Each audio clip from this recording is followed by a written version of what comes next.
नमस्कार प्यारे बच्चों, मैं आशा वर्मा अपने चैनल हिंदी की नई पुरानी कहानियों में आप सभी का हार्दिक स्वागत करती हूँ। बच्चों, आज जो कहानी मैं आप लोगों के लिए लेकर आई हूँ उसका शीर्षक है पतंग का अनुशासन। यानी पतंग का अपने नियम को पालन करते हुए आकाश में उड़ने का जो तरीका है उसी से हमें कुछ यहाँ पे समझाने की कोशिश की गई है। तो आओ इस कहानी को पढ़ते हैं। आकाश में तैरती रंग बिरंगी पतंगे भला किसे अच्छी नहीं लगती। तैरती यानी कि लहराती हुई, एक डोर से बंधी हवा में हिचकोले खाती हुई पतंग कई अर्थों में हमें अनुशासन सिखाती है। डोर यानी रस्सी, हिचकोले यानी कि धक्का, अनुशासन यानी कि नियम जैसे डिसिप्लिन। जरा उसकी हरकतों पर ध्यान तो दीजिए, फिर समझ जाएंगे कि मात्र एक डोर से वह हमें किस तरह से अनुशासन सिखाती है। अनुशासन कई लोगों को एक बंधन लग सकता है। निश्चित ही एक बार तो यह सभी को बंधन ही लगता है, पर सच यह है कि यह अपने आप में एक मुक्त व्यवस्था है जो जीवन को सुचारू रूप से चलाने के लिए अति आवश्यक है। मुक्त व्यवस्था यानी कि खुला तरीका, सुचारू यानी कि सुंदर रूप से। आप याद करें, बरसों बाद जब माँ पुत्र से मिलती है तब उसे वह कसकर अपनी बाहों में भींच लेती है। कसकर अपनी बाहों में भींच लेती है यानी कि जोर से पकड़कर अपने गले से लगा लेती है। क्या थोड़े ही पलों का वह बंधन सचमुच बंधन है? क्या आप बार बार इस बंधन में नहीं बंधना चाहेंगे? यहाँ यह कहा जा सकता है कि बंधन में भी सुख है। यही है अनुशासन। बंधन मतलब बंध कर, किसी भी चीज़ के साथ बंध कर या नियमों को मानते हुए। अनुशासन को यदि दूसरे ढंग से समझना हो तो हमारे सामने पतंग का उदाहरण है। पतंग काफ़ी ऊपर होती है, एक डोर ही होती है जो संभालती है। बच्चा यदि पिता से कहे कि यह पतंग तो डोर से बंधी हुई है, तब यह कैसे मुक्त आकाश में विचर सकती है? विचर सकती है यानी कि घूम सकती है। तब यदि पिता ही उस डोर को काट दे तो बच्चा कुछ देर बाद पतंग को जमीन पर पाता है। डोर यानी कि रस्सी या फिर धागा। बच्चा जिस डोर को पतंग के लिए बंधन समझ रहा था, जो पतंग को ऊपर उड़ा रहा था, वही बंधन है अनुशासन। अनुशासन से मानव आधार प्राप्त करता है। कभी पतंग को आपने आकाश में मुक्त रूप से उड़ान भरते देखा है? मुक्त रूप से यानी कि खुले रूप से। क्या कभी सोचा है कि इससे जीवन जीने की कला सीखी जा सकती है? गुजरात और राजस्थान में मकर संक्रांति के अवसर पर पतंग उड़ाने की परंपरा है। मकर संक्रांति एक पर्व यानी त्योहार का नाम है और परंपरा यानी कि चलती आ रहे नियम। इस दिन लोग पूरे दिन अपनी छत पर पतंग उड़ाते हैं। क्या बच्चे, क्या बूढ़े, क्या महिलाएं, क्या युवतियां सभी जोश में होते हैं। फिर युवाओं की बात ही क्या। पतंग का यह त्यौहार अपनी संस्कृति की विशेषता ही नहीं वरन आदर्श व्यक्तित्व का संदेश भी देता है। आइए जानें पतंग से जीने की कला किस तरह सीखी जाती है। वरन यानी कि बल्कि, आदर्श व्यक्तित्व यानी कि अच्छे गुणों के साथ। पतंग का आशय है अपार संतुलन। अपार संतुलन यानी कि बिल्कुल बैलेंस के साथ भरा हुआ। नियमबद्ध नियंत्रण, सफल होने का आक्रामक जोश और परिस्थितियों के अनुकूल होने का अद्भुत तालमेल। नियमबद्ध यानी कि नियमों से बंधा हुआ। तालमेल यानी कि मेलजोल। आक्रामक यानी कि बहुत ही उत्तेजित रूप से। वास्तव में देखा जाए तो तीव्र स्पर्धा के इस युग में पतंग जैसा व्यक्तित्व उपयोगी बन सकता है। तीव्र स्पर्धा यानी कि तेज प्रतियोगिता। प्रतीक यानी कि अंश या फिर भाग। पतंग आक्रामक एवं जोशीले व्यक्तित्व की भी प्रतीक है।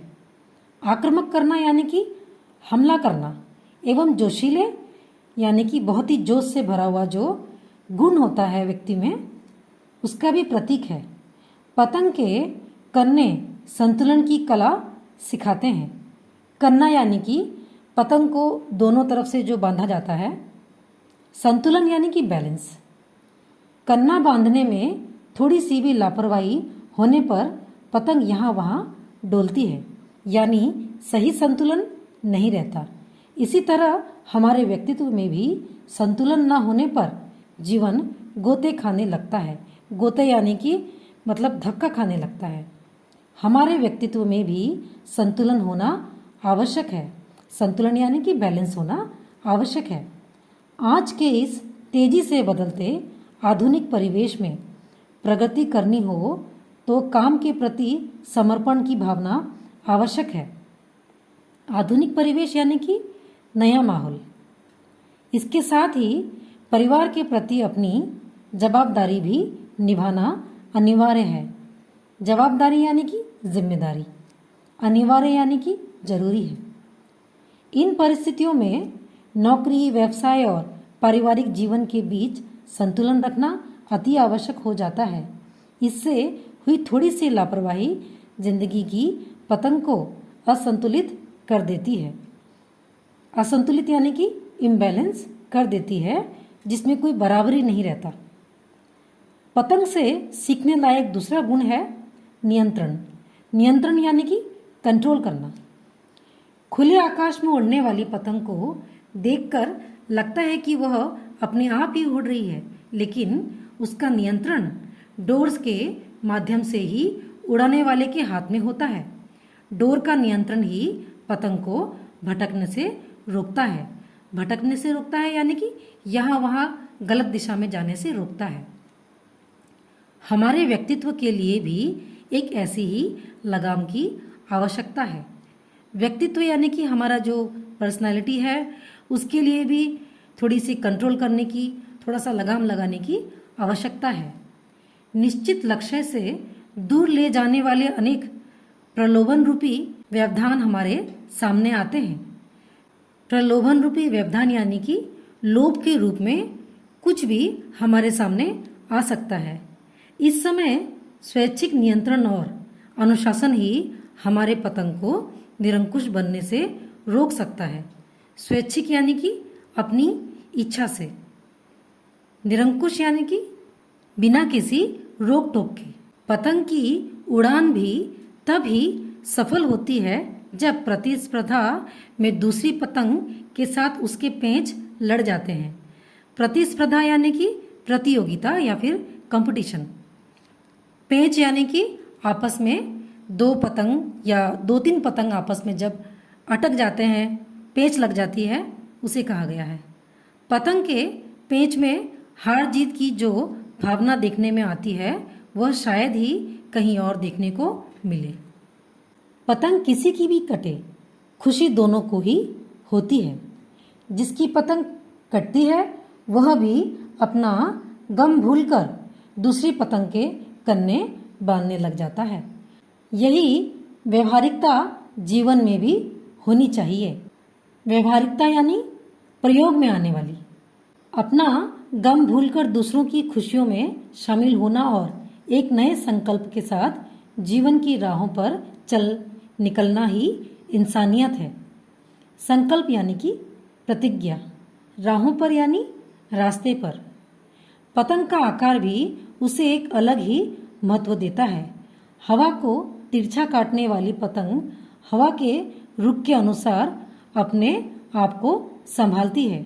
आकाश में अपनी उड़ान को कायम रखने के लिए सतत प्रयत्नशील रहने वाली पतंग हवा की गति के साथ मुड़ने में जरा भी देर नहीं करती। सतत प्रयत्नशील यानी कि लगातार कोशिश करना।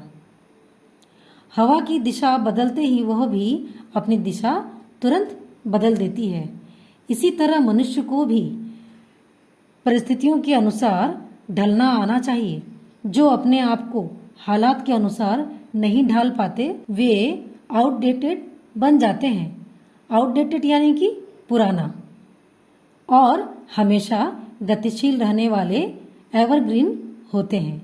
गतिशील यानी कि आगे बढ़ने वाले, एवरग्रीन यानी कि लोकप्रिय या फिर सदाबहार।